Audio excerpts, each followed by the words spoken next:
নমস্কার বন্ধুরা, এই মুহূর্তে রয়েছে রাজ্যের সমস্ত কৃষকদের জন্য বিরাট বড় সুখবর।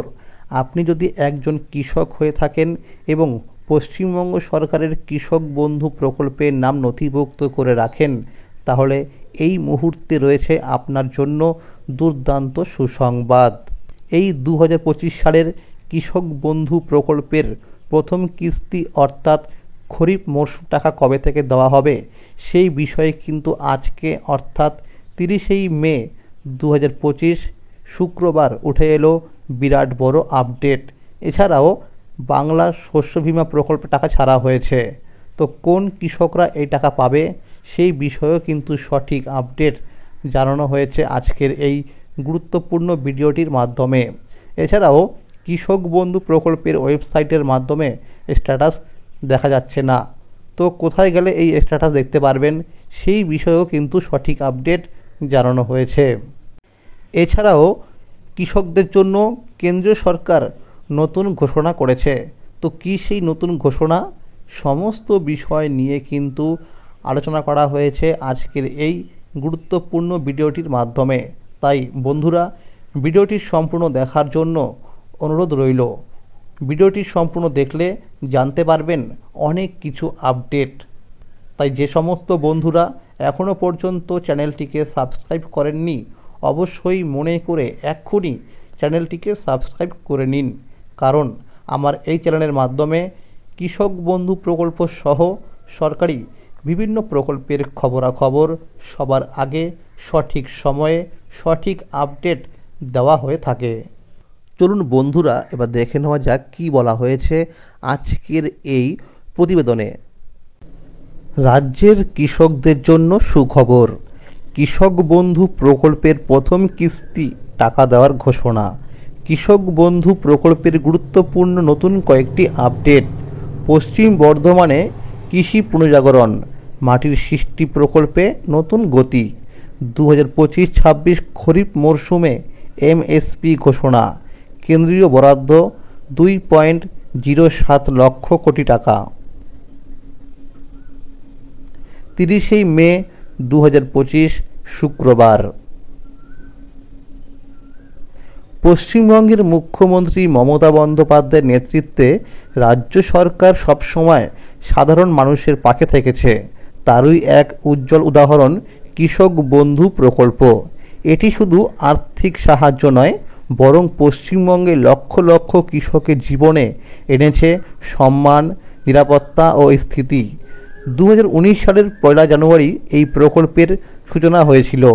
শুরুতে কৃষকদের বছরে সর্বোচ্চ 5,000 টাকা করে সহায়তা দেওয়া হতো, কিন্তু সময়ের সঙ্গে সঙ্গে কৃষকদের প্রয়োজন বুঝে প্রকল্পটিকে আরও শক্তিশালী ও উপযোগী করে তোলা হয়। 2021 সালের 17 জুন থেকে চালু হয় কৃষক বন্ধু নতুন প্রকল্প।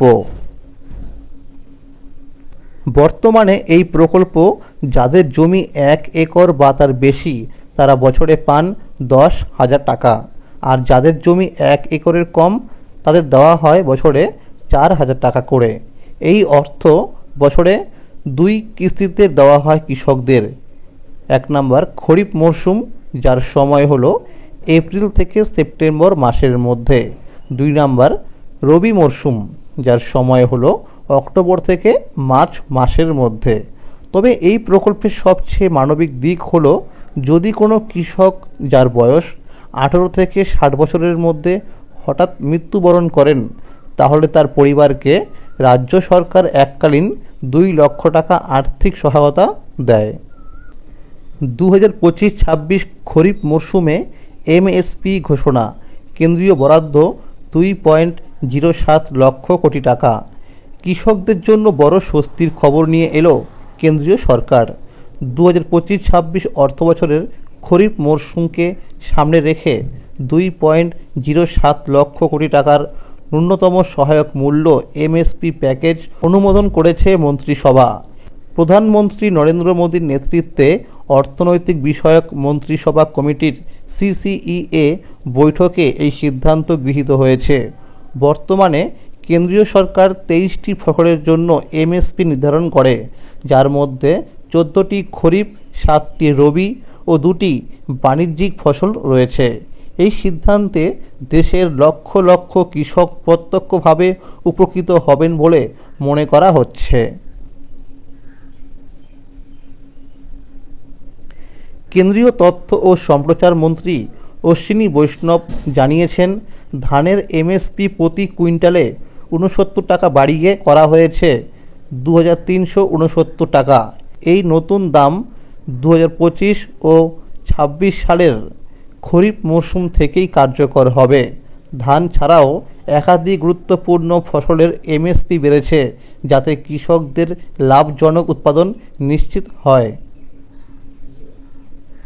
নতুন খরিফ মরশুমে যেসব ফসলে এমএসপি বাড়ানো হয়েছে তার মধ্যে ধান সাধারণ হয়েছে 2369 টাকা 50% লাভ, এ গ্রেড ধান 2389 টাকা, ভুট্টা 2400 টাকা 59% লাভ, তুর ডাল 8000 টাকা 59% লাভ, মুগ ডাল 8768 টাকা 50% লাভ, তিল 9846 টাকা 50% লাভ, উড়দ 7800 টাকা 400 টাকার বৃদ্ধি।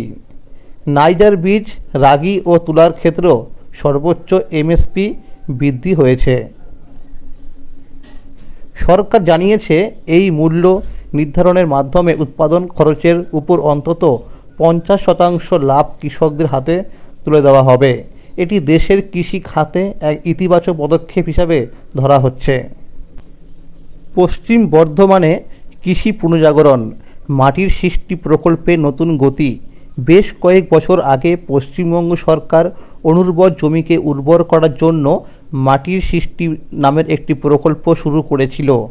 করোনা পরিস্থিতির কারণে কিছুটা থমকে গেলেও এখন পশ্চিম বর্ধমান জেলায় এই প্রকল্পে নতুন করে গতি আনার উদ্যোগ নেওয়া হয়েছে। জেলার 8টি গ্রামীণ ব্লকে এই প্রকল্প ইতিমধ্যে চলছে এবং এবার প্রতিটি প্রকল্পের ক্ষেত্র আরও বাড়ানোর সিদ্ধান্ত নেওয়া হয়েছে। নতুন করে 400 একর জমিকে চাষযোগ্য করার পরিকল্পনা নেওয়া হয়েছে। আগে থেকেই মাটির সৃষ্টি প্রকল্পের আওতায় 1000 একর জমিতে মাটি উর্বর করা হয়েছে। সেখানে পুকুর কেটে মাছ চাষ, ফলের বাগান গড়ে তোলার মাধ্যমে কৃষকদের আয় বাড়ানোর চেষ্টা করা হয়েছে। এই প্রকল্পের ফলে জমির উৎপাদন ক্ষমতা বেড়েছে এবং কৃষকদের জীবন মান উন্নত হয়েছে। পশ্চিম বর্ধমানের রুক্ষ মাটিতে বিকল্প চাষের দিকে নজর দিয়েছে কৃষি দপ্তর। এবার পরীক্ষামূলকভাবে জেলার 100 হেক্টর জমিতে রাগি বা ফিঙ্গার মিলেট চাষ শুরু হবে। রাগি এমন একটি ফসল যা কম জলেই ফলন দেয় এবং পুষ্টিগুণে ভরপুর। প্রাথমিক পরীক্ষায় সফল হলে এটির পরিমাণ আরও বাড়ানো হবে। সম্প্রতি আসানসোল জেলা প্রশাসনিক ভবনে কৃষি বিষয়ক 2টি গুরুত্বপূর্ণ বৈঠক অনুষ্ঠিত হয়। প্রথমটি ছিল কৃষি দপ্তরের আত্মা প্রজেক্ট নিয়ে, যেখানে কৃষকদের উন্নত মানের চাষাবাদের প্রশিক্ষণ দেওয়া হয়। বৈঠকে জেলা শাসক পন্নম বলম এস, অতিরিক্ত জেলা শাসক সঞ্জয় পাল, পাণ্ডবেশ্বরের বিধায়ক নরেন্দ্রনাথ চক্রবর্তী এবং কৃষি কর্মদক্ষ সমীর বিশ্বাস উপস্থিত ছিলেন। তারা চলতি অর্থবর্ষে কী ধরনের প্রশিক্ষণ দেওয়া হবে এবং নতুন পদ্ধতি গ্রহণ করা হবে তা আলোচনা করেন। প্রসঙ্গত, এবছর কৃষকদের জন্য পলি মালচিং নামক একটি আধুনিক পদ্ধতিতে সবজি চাষের প্রশিক্ষণ দেওয়া হবে, যা মাটির আর্দ্রতা বজায় রেখে আগাছা কমাতে সহায়ক করবে এবং ফসলের উৎপাদন বৃদ্ধি করবে। মাটির সৃষ্টি প্রকল্পে দ্বিতীয় বৈঠকেও জেলা প্রশাসনের উচ্চপদস্থ কর্মকর্তারা উপস্থিত ছিলেন। এ সময় জানানো হয়, নতুন করে 400 একর জমি এই প্রকল্পের আওতায় আনা হবে। পূর্বে 1000 একর জমির মধ্যে মাছ চাষ, ফলের বাগান ও মাটি উন্নয়নের কাজ করা হয়েছে, যা কৃষকদের অর্থনৈতিক উন্নতিতে গুরুত্বপূর্ণ ভূমিকা পালন করেছে। পশ্চিম বর্ধমান জেলায় মোট 12টি ব্লক রয়েছে, যার মধ্যে 8টি গ্রামীণ ব্লক এবং 4টি পুর এলাকা। 8টি গ্রামীণ ব্লকে মাটির সৃষ্টি প্রকল্পে বাস্তবায়িত হয়েছে। এই প্রকল্পের মাধ্যমে কৃষকদের জন্য নতুন জীবিকা ও উন্নয়নের সুযোগ তৈরি হয়েছে। জেলা উপকৃষি অধিকর্তা বৃন্দাবন চন্দ্র রায় জানান, প্রথমবার জেলার মাটিতে রাগি চাষ শুরু হতে যাচ্ছে। এর আগে ভুট্টা চাষেও পরীক্ষামূলকভাবে ভালো সাফল্য পাওয়া গিয়েছিল। এখন দেখার রাগি চাষ কতটা সফল হয় এবং কৃষিক্ষেত্রে নতুন দিক খুলে দেয়। সর্বোপরি পশ্চিম বর্ধমান জেলার কৃষি উন্নয়নে সরকার একগুঁয়ে ও পরিকল্পিতভাবে কাজ করছে, যা কৃষকদের জীবনমান উন্নত করার পাশাপাশি জেলার অর্থনীতিকে আরও শক্তিশালী করবে। কবে আসবে কৃষক বন্ধু প্রকল্পের টাকা? এই একটাই প্রশ্ন এখন যেন রাজ্যের লক্ষ লক্ষ কৃষকের মনে ঘুরপাক খাচ্ছে। কারণ খরিফ মরশুম মানেই শুরু চাষের মরশুম। জমি তৈরি, বীজ ফেলা, সার ওষুধ কেনা, সব কিছুতে দরকার পুঁজির যোগান। আর ঠিক তখনই আশার আলো হয়ে ওঠে রাজ্য সরকারের কৃষক বন্ধু নতুন প্রকল্প। নিয়ম অনুযায়ী এপ্রিল থেকে সেপ্টেম্বরের মধ্যে কৃষকরা পান এই প্রকল্পের প্রথম কিস্তির টাকা। কিন্তু 2025 সাল যেন বরাবর দুর্ভোগ নিয়েই হাজির হয়েছে কৃষকদের জীবনে। ডিবিসি বাঁধ থেকে হঠাৎ অতিরিক্ত জল ছাড়ার ফলে ডুবে গেছে হাজার হাজার একর চাষের জমি। ধান আর আনাজের চারাগাছ তলিয়ে গেছে মাটির নিচে। কেউ কেউ তো মাঠে নামার আগেই হারিয়ে ফেলেছেন মৌসুমের প্রথম ফসলের স্বপ্ন। সময়ের আগেই শুরু হওয়া ভারী বর্ষণে নষ্ট হয়ে গেছে বীজ ও চারা। অনেক কৃষক বাধ্য হয়েছেন আবার নতুন করে বীজ ফেলতে, ফলে খরচ বেড়েছে দ্বিগুণ। এর উপর সার, কীটনাশক আর ওষুধের দাম এমন বেড়েছে যে উন্নত মানের উপকরণ কেনা এখন অনেকের পক্ষেই সম্ভব নয়। এপ্রিল মে মাসে একাধিক জেলায় কালবৈশাখী দাপটে ফসলে মারাত্মক ক্ষতি হয়েছে। নদিয়া, হুগলি, দক্ষিণ 24 পরগনা সহ বিভিন্ন জেলার অনেক কৃষক আজ অনিশ্চয়তার মধ্যে দিয়ে দিন কাটাচ্ছেন। এরপরও শান্তি নেই। মাঠে চারা রোপণের পর থেকে প্রতিদিন কোনো না কোনো জায়গায় ঝড়, বজ্রপাত বা অতিবৃষ্টির খবর মিলছে। প্রকৃতি যেন এক মুহূর্ত শান্তি দেয়নি চাষিদের। তাহলে এবার প্রশ্ন, এই কঠিন সময়ের ভরসার সে টাকা কবে আসবে? গত কয়েক বছরের দিকে তাকালে দেখা যায় 2021 সালে টাকা এসেছিল 17ই জুন, 2022 সালে 27শে জুন, 2023 সালে ভোটের আগে 26শে এপ্রিল আর 2024 সালে এসেছিল 12ই জুন। কিন্তু 2025 সালে এখনও পর্যন্ত সরকারিভাবে কোনো নির্দিষ্ট তারিখ ঘোষণা হয়নি। তবে প্রশাসনিক সূত্রে বলছে জুন মাসের প্রথম সপ্তাহ থেকেই টাকা পাঠানোর অফিসিয়ালি কাজ শুরু হতে পারে। সব কিছু ঠিকঠাক চললে জুন মাসের দ্বিতীয় সপ্তাহের মধ্যেই অর্থাৎ 13ই জুনের মধ্যে টাকা পৌঁছে যেতে পারে কৃষকদের ব্যাংক অ্যাকাউন্টে। জেলার বিভিন্ন ব্লক অফিসের আধিকারিকরা জানিয়েছেন, কৃষকদের আর টাকার জন্য অপেক্ষা করতে হবে না। খুব শীঘ্রই কৃষকদের জন্য সুখবর আসতে চলেছে। আধিকারিকরা জানিয়েছেন, এখনও পর্যন্ত বহু কৃষকদের আধার লিঙ্ক করা বাকি রয়েছে। এই সমস্ত কৃষকদের আধার লিঙ্ক এর কাজ সম্পন্ন হয়ে গেলেই টাকা পাঠানোর প্রক্রিয়া শুরু করা হবে। তুমি একা নও, সরকার পাশে আছে। এই আশাটুকু যেন চাষিদের মন থেকে অন্ধকার সরিয়ে এনেছে। কৃষকদের জন্য গুরুত্বপূর্ণ ঘোষণা। 1 নাম্বার, কৃষক বন্ধু প্রকল্পের অধীনে প্রত্যেক কৃষককে নিজের ব্যাংক অ্যাকাউন্টের সঙ্গে আধার ও কেওয়াইসি আপডেট আছে কিনা তা নিজে গিয়ে ব্যাংকে যাচাই করে নিতে হবে। পূর্বের অভিজ্ঞতা বলছে শুধু এই দুটি কারণে বহু কৃষকের অ্যাকাউন্টে কৃষক বন্ধু প্রকল্পে টাকা জমা হয়নি। যদি কারো ব্যাংক অ্যাকাউন্টে আধার লিঙ্ক না থাকে বা কেওয়াইসি সম্পূর্ণ না হয়, তাহলে সেই নাম টাকা পাওয়ার তালিকা থেকে বাদ পড়ে যেতে পারে। তাই আর দেরি নয়, জমি যেমন নিজের তেমনি ব্যাংকের তথ্য নিজের হাতে ঠিক করুন। তাহলেই সময় মতো মিলবে সরকারি সহায়তা। এরপরে 2 নম্বরে বলা হয়েছে, যদি কোনো কৃষক নতুন করে জমি কেনেন এবং সেই জমির তথ্য কৃষক বন্ধু নতুন প্রকল্পে যুক্ত করতে চান, তাহলে তাকে নির্দিষ্ট কিছু পদক্ষেপ নিতে হবে। প্রথমেই যেতে হবে স্থানীয় কৃষি অফিস বা ব্লক অফিসে। সঙ্গে রাখতে হবে জমি কেনার সমস্ত নথিপত্র, যেমন রেজিস্ট্রি কপি, জমির পরিমাণ সংক্রান্ত কাগজপত্র এবং নিজের পরিচয়পত্র, আধার কার্ড, ভোটার কার্ড ইত্যাদি। অফিসে গিয়ে একটি নির্দিষ্ট ফর্ম সংগ্রহ করতে হবে। সেই ফর্মটি সঠিকভাবে পূরণ করে প্রয়োজনীয় কাগজপত্র সহ আবার জমা দিতে হবে সংশ্লিষ্ট অফিসে। এরপর দপ্তরের পক্ষ থেকে যাচাই বাছাইয়ের কাজ শুরু হবে। জমির তথ্য যাচাই হয়ে গেলে নতুন জমি সংযুক্ত হবে কৃষক বন্ধু প্রকল্পে এবং সেই অনুযায়ী আপনি আর্থিক সহায়তা পেতে শুরু করবেন। এরই সাথে কৃষকরা নিজেদের মোবাইল নাম্বার এবং ব্যাংকের অ্যাকাউন্ট নাম্বার পরিবর্তন করতে পারবেন। এরপরে 3 নম্বরে বলা হয়েছে, যেসব কৃষকদের কৃষক বন্ধু পোর্টালের সঙ্গে এখনও আধার লিঙ্ক করা হয়নি তাদের নামের তালিকা ইতিমধ্যেই গ্রাম পঞ্চায়েত অফিসে পাঠানো হয়েছে।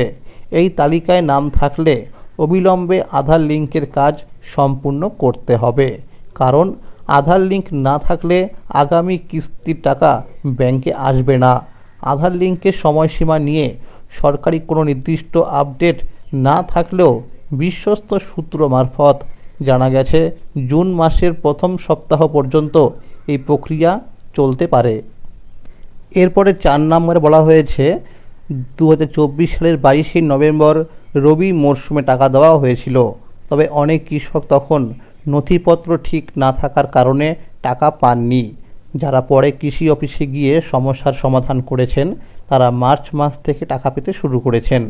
নদিয়া, বীরভূম, বাঁকুড়া, পুরুলিয়া, মুর্শিদাবাদ, উত্তর ও দক্ষিণ 24 পরগনা, মালদা, পূর্ব ও পশ্চিম বর্ধমান, পূর্ব মেদিনীপুর, হাওড়া, হুগলি সহ অনেক জেলার অনেক কৃষক এখনও টাকা পাননি।